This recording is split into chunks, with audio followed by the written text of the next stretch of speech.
Hello from Jonathan and from me. Welcome to Thursday's Anglia Tonight. Yes, good evening. The region is bracing itself for the first heavy snowfall of the winter. The government has issued safety warnings as several inches of snow are predicted. Now, later in the programme, we'll have the most up-to-date weather news from Amanda. But first, our reporter Malcolm Robertson has been braving the elements to find out how some of you are preparing for the bad weather. Malcolm. Well, the weather hardly set fair. They're preparing for quite a night. We've already had several flurries throughout the day, and it's got significantly worse in the last hour and is likely to get significantly worse overnight. And I think the real problem, it's begun gusting quite a lot in the last hour. We're expecting quite a wind chill factor, perhaps even as much as -7 overnight, and that's clearly a concern for those homeless on the streets. And there's an appeal for those in local communities to make sure that elderly residents are safe and well, make sure they're warm, and a general warning that if you are travelling tomorrow, planning to travel, only do so if your journey is absolutely necessary. At the Snowdome in Milton Keynes, they were developing their winter sports skills today and enjoying the white stuff. At the outdoor ice rink in Cambridge, there was a real seasonal feel, blue skies and sunshine to counter the December chill. But in the next 24 hours, we might not need to rely on artificial conditions. It looks like we could be getting the real thing. Well, there isn't a great deal at the moment, but if the forecast is to be believed, we're likely to get a significant amount of snowfall tonight, perhaps even as much as 20 centimetres across the east of England, and that, coupled with strong gusts, could mean a wind chill factor of -5, even -7. So it could be a very wintry scene we wake up to in the morning, with blizzards and possibility of drifting snow. With snow in the air and a dramatic forecast, it's an anxious time for a lot of people. Sheep farmer Philip Eagles taking no chances as he brings in extra hay for the animals on his farm near Norwich. There's no problem with them, but they will now have something dry if we end up with 6 or 8 inches of snow. The real problem is long frosts, weeks of really hard frost. That's a big problem.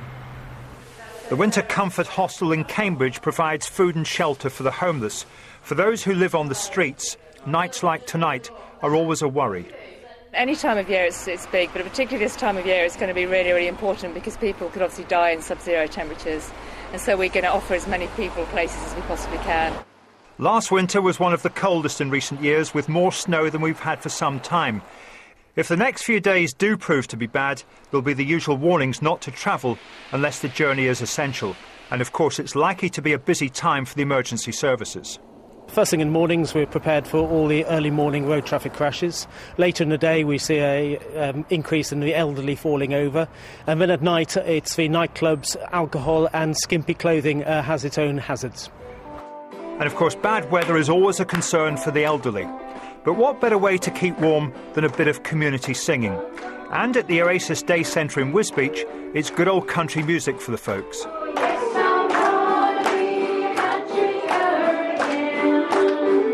Along with some good homespun advice about keeping warm.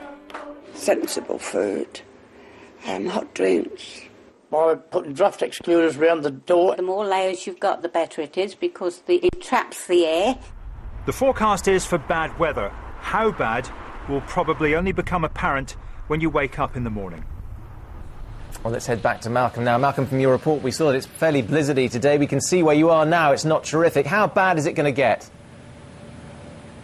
Well, it certainly feels as if it's going to be bad, but I think the more cynical of Anglia viewers will say that they've heard these dire warnings in the past and it's never been quite as bad as perhaps predicted. But I think the real problem, Jonathan, is the wind. And if you take a look behind me, you can probably see the Christmas tree here at the Norwich Forum is blowing quite significantly in the wind, and I think that will be a problem tonight, perhaps drifting snow. We've already, in fact, heard of problems this afternoon, as if they hadn't had enough problems on the railway line between Norwich and London with vandalism in Essex earlier in the week. We've heard that 2 trees have come down this afternoon, one in Essex at Kelvedon and one in Suffolk at Sproughton, and that's caused considerable problems for those travelling by train. There have been significant delays. I understand the debris from those trees has been cleared, but there are still delays tonight of up to an hour, so it really isn't much fun on the trains tonight. All right, Malcolm, thanks for that. We'll let you get back inside. Of course, we'll have more on our late bulletin about those delays on the trains. And Amanda, as I say, will be here with the weather later on in the programme. Now, moving on. A husband has spoke movingly today of his family's terrible loss as an inquest was held into the disappearance and death of his wife. Gillian Merrick disappeared from her home at Oundle in Northamptonshire in early January. Despite a nationwide search, her body was not found until over 2 months later in a nearby stretch of the River Nent. Well, today, it emerged that she'd been obsessed with going out walking to recover from back surgery. Neil Bradford has this report.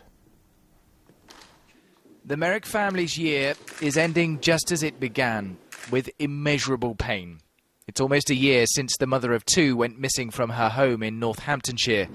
Today, her family relived that torment at an inquest into her death in Kettering. More than 50 police officers were involved in the search for the 45-year-old when she vanished in the early hours of January the 2nd. As extensive searches were carried out alongside the A605 and the River Nent near Oundle, a nationwide appeal was launched. Where she may be. The mother of two had been keen to return to fitness after back surgery. She had started taking regular walks of more than 5 miles to aid her recovery. On New Year's Day, she had been frustrated she had not completed them. The inquest heard how the twice-daily walks had become somewhat of an obsession for Gillian Merrick. She felt if she didn't do them, then she wouldn't get better. During the search for Gillian Merrick, Northamptonshire police obtained 244 witness statements. Officers received more than 130 phone calls from the public and stopped 300 drivers in the anniversary appeal a week after she vanished. As the days turned to weeks, police carried out extensive forensic searches at the family home and at one point even arrested her grieving husband, Nick. He was later released without charge. Today, he told me after the inquest, his family were now taking things day by day. Step by step, really. We've got Christmas and New Year to get over, then we've got a period up until March that we've got to relive all that, so we'll get by. Gillian's body was found 3 months after her disappearance at Bluebell Lakes at Tanser. The cause of death has never been established. Recording a verdict of accidental death, Coroner Anne Pember said she was satisfied there was nothing suspicious about the death of Gillian Merrick. Of course, that won't make it any easier for the family who face their first Christmas without Gillian. Neil Bradford, Anglia News, Kettering. A woman has died after being hit by an ambulance which overturned on its way to a car crash. It happened just after 7 o'clock this morning on the A15 at Langtoft outside Peterborough. Well, tonight, two paramedics remain in a stable condition in Peterborough District Hospital. Serena Sandhu has this report. A dramatic image of the moment a 999 call ended in tragedy. An ambulance left on its roof after responding to an emergency call to a car crash half a mile away on the A15. Tragically, the vehicle collided with a pedestrian, a 39-year-old local woman. She was taken to Peterborough District Hospital for treatment. A short time later, she died. It happened just after 7 o'clock this morning at Stowe Road in Langtoft, which is just north of Market Deeping near Peterborough. Obviously, we are entering a cold snap at the moment. We can't speculate at this stage as to whether that contributed to this accident, but obviously some general advice for motorists is clearly, drive slowly, drive carefully, consider the conditions. 2 paramedics are being treated for minor injuries.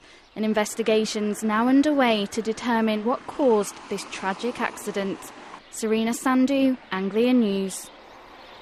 Right, it's just gone 10 minutes.